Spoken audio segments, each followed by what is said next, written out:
Welcome to the Be Magnetic podcast, where we ignite deep abundance and step into soul-led success without losing joy, freedom, or peace.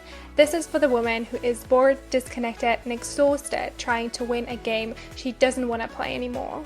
If your soul is calling for more flow, more ease, more magic, but you're not sure how to get there, get ready to become magnetic and create a life that is as juicy and abundant as you've always dreamed it could be. Hi, and welcome back to the Be Magnetic podcast, and Happy New Year! Like, we have not officially heard each other since the new year. Oh yeah, we did last week. Whoa, okay, yeah. So, Happy New Year again. Today I want to talk about designing your very own financial freedom plan. A few weeks ago, I've been talking a bit more about feeling safe and secure around money and kind of building that deeply rooted abundance. And today I want to back it up by talking about how we can create a financial freedom plan, especially as we are like starting the new year and everything. It can be really powerful to get strategic on what finances could look like for you this year. So if you've been feeling scarce or uncertain around your finances, even though you make enough on paper, this episode will show you that the exact strategies that you can get into to create real overflow and deeply rooted nervous system abundance. A client of mine, we worked together for a long time, like multiple years now at this point, but when we started first working together, she was pretty much feeling what I just described, right? Like very scarce, very uncertain around her finances, although she was making like nothing, right? So of course, like now she's making way more money, but she was making okay money at the point that we started working together as well. But the first few things that we started working on was those feelings of scarcity and insecurity, because she felt very, very overwhelmed by this whole financial stuff. And one of the things that I had her do in the beginning was create this financial freedom plan. And it's been so interesting because before she was really working or operating from a place of survival, like the stuff she did in business, like who she chose to work with and what she chose to sell and when she chose to launch and all that was very guided by survival and by like trying to make money. And now she's like the exact opposite, and she really gets to like launch and like sell in business and like make the decisions from a place of overflow and of like being really truly taken care of like financially. And so I thought we're gonna talk through this whole financial freedom plan thing, because if it was helpful for her, it might be helpful for a lot of other people. So there's a difference between abundance on paper and abundance experience. So the client I was referring to, she made well over 4K a month, which maybe for a lot of you is a lot of money, and maybe for a lot of you it's not as much money. Anyway, I do personally think it's actually pretty decent money. And when we did her finances, we could also like really see that like it was like enough for what she needed, right? She didn't have anything left over, but like she could pay her bills. So technically she was abundant because she could do everything she wanted to do. Like she had the money to do all the things she wanted to do, but she wasn't feeling abundant. In order to experience true abundance, true financial freedom, we need to like make sure that what we experience on paper and what we experience in real life, like emotionally, kind of merges together. Financial freedom is also, for the main part, an inside job, because the financial world, or the world in general, is very uncertain. And especially if you're in business, but even if you have like a 9 to 5 or another way in which you make money, there's no 100% guarantee that the money is going to keep coming the way it used to. So there's always going to be months or times where we make a little bit more money, and then there's times or months where we make a little bit less money. And that is normal and that is okay, and we need to learn to live with this. So we actually need to train our nervous system, train our mind, our body, our emotions to be okay with the natural fluctuation of our finances, right? There's times or months where we need to pay bigger bills, and then there's times and months where we don't, like, the bills aren't as big, and that's nothing to get worried about or get upset about or get dysregulated over. It's just something to acknowledge, accept, and surrender to. And a big part of that is obviously trusting. Overflow is not the same as safety and security, but both is necessary for abundance and financial freedom. So overflow is awesome, because if you have money left over after you've paid your bills, it contributes to you feeling abundant and feeling financially free. But it's not necessarily necessary. Like, you can feel abundant and financially free even if you have zero overflow. And that is because you've gotten your body to a place where it actually feels safe and secure with how things are and with money itself, that you don't need the extra proof, right? But obviously it's awesome if you have both. But also vice versa, you can have a lot of overflow and still not feel abundant and financially free, because you haven't trained your body to feel safe and secure with money. So we need both to really have the full experience of financial freedom. Overflow, how we get to this point, we will discuss in a second when we get into the exact strategy of how to build your financial freedom plan. And when it comes to building the safety and security, I've got a couple of really great episodes that dive deeply into this. I'll link them in the show notes below. But a big part of this is really learning to regulate your nervous system and learning to hold yourself through times where maybe you don't make as much money as you would like to or feel comfortable with having, right? Also, like, feeling comfortable and okay, like paying bigger bills.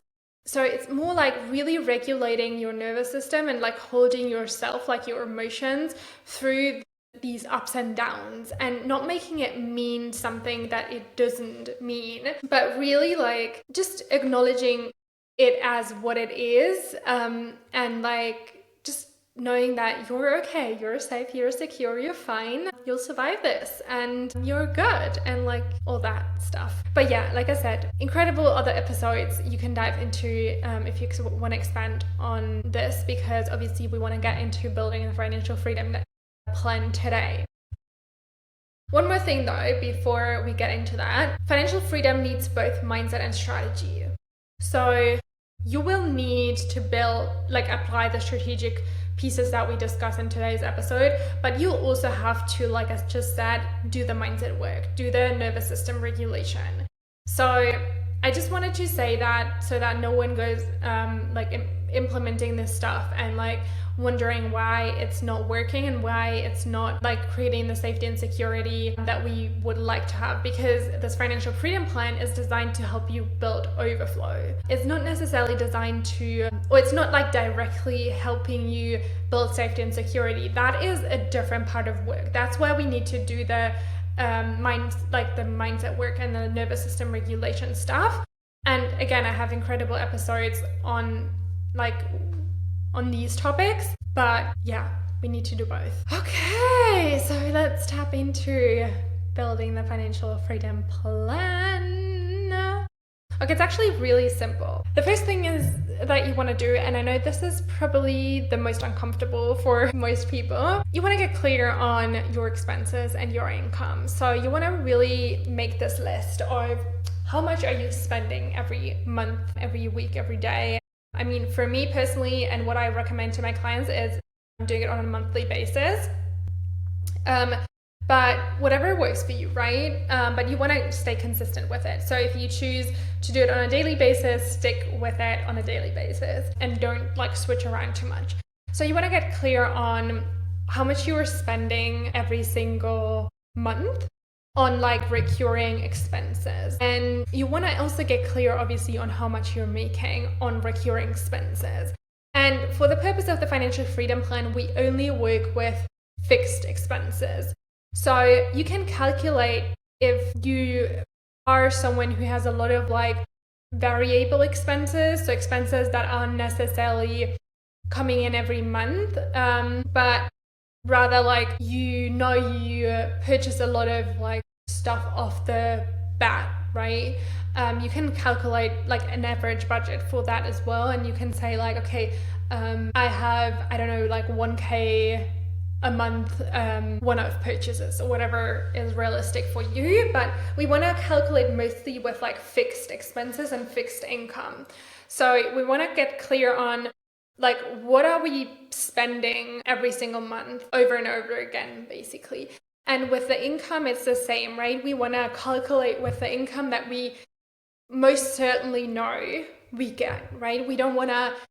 So if you have, for example, payment plans due, you want to calculate with that. And you can also average your average like income per launch. But obviously we don't want to like include too much of the spikes, right?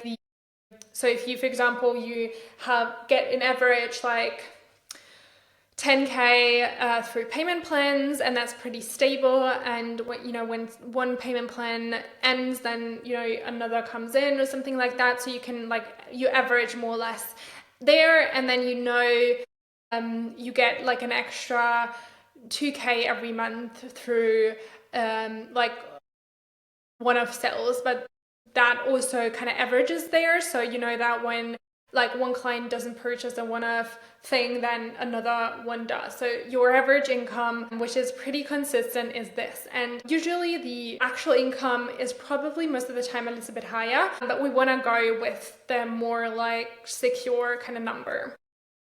So I want you to write that down on paper, so the monthly expenses and the monthly income. And you could also kind of like make this a little bit more detailed. You could write down the different areas of where the money goes and stuff like that, but it's not necessarily important for the financial freedom plan, but you could if you wanted to have this insight into the detail. And then what we're gonna do is we're gonna subtract the expenses from the income. So ideally, your income is higher than your expenses. If not, we get to look at how can we expand the income or how can we reduce the expenses. But for the purpose of this, because I know that for most of you listening, it's probably going to be bigger anyways, we're going to go with that for now for this example. So you want to take your income and subtract the expenses that you make monthly. And it's important that you've got the monthly numbers. So let's say 10K is your monthly income, and then K are your monthly recurring expenses. So you've got 5K left over. That is the number that I want you to write big over there. So now I want you to write down percentages. So we have different now funds where money gets to go, and every fund that we will direct money to is there for a purpose. So the reason or like the intention with building this financial freedom plan is not to skip any of the funds, because if you skip any of the funds, it won't work anymore the way it's supposed to work. So we have a independence/wealth fund.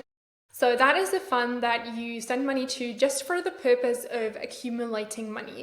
That is the fund that is going to build your overflow. That is the fund that's going to make you feel safe and secure and abundant. And I want you to funnel money to there every single month so that you see how your wealth, your abundance, your independence, your freedom is growing.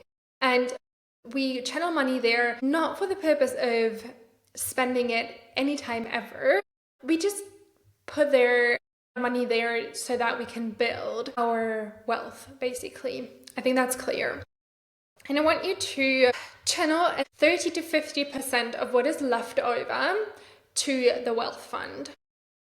Of course, if you have like other savings goal, if you want to save up for like a car or a vacation or something like that, you could do like 30% into the wealth fund, and then you could do the other 20 into the other savings account.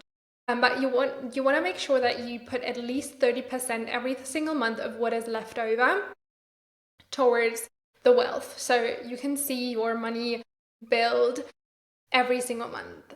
The second fund is then a self-care fund. And the reason this is important is because you can also like call it fun fund if you want to. You want to have money set aside to spend on the stuff that you just want for wanting's sake. This is the money that you then use to get yourself new clothes, to treat yourself to a massage, to go out with friends, to just, experience life.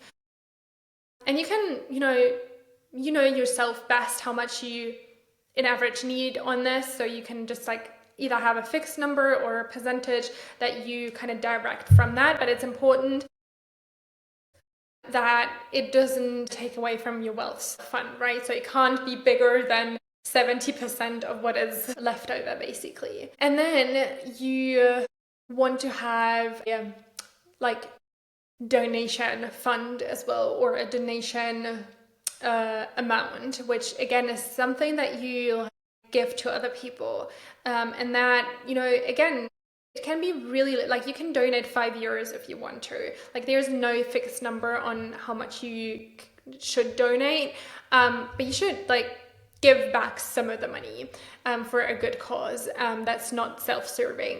And again, you can pick a number that feels comfortable to you. And then the rest of what is left over, you would, either send into one of these 3 funds to increase that, or you could save it for something else that you're saving up to, like the car or vacation or whatever. And then that is kind of how you're distributing your money every time at the end of the month. And sometimes you'll notice you'll have more leftovers. Sometimes you'll notice you have a little bit less leftover. That's why we work with percentages, but also we're trying to like stick to those more or less, right? So yeah, sometimes maybe you have to go a couple percentage less on the wealth fund, but we're really trying to stick to them because we've chosen them for a reason. And that way you're basically intelligently, smartly distributing your money so that you're not only enjoying life, but you're also building that overflow. That is it. Very simple, like I said, but a very, very powerful practice that I highly invite you all to get into as we're starting into this new year. If you want to work more on like this deep emotional safety and security around money, you can grab my 7-day money challenge. It's a free challenge. You can do it. It's perfect time to start is right now. It's in the show notes below. And if you want to work through your like hidden fears, scarcity, and victim stories around money, you can book a private session with me. It's also linked in the show notes below. And yeah, remember that financial freedom is a choice to cultivate that feeling and to follow the strategies that I've just given to you. So yeah, good luck building abundance and financial freedom this year, or at least expanding it. And if you have not gotten enough yet, there's plenty of episodes linked in the show notes below that I think you would highly benefit from tuning into as well. So if you want to keep listening, go check that out. And if you're new here, give the show a 5-star rating. I would really appreciate that. And then I will see you next week. Bye.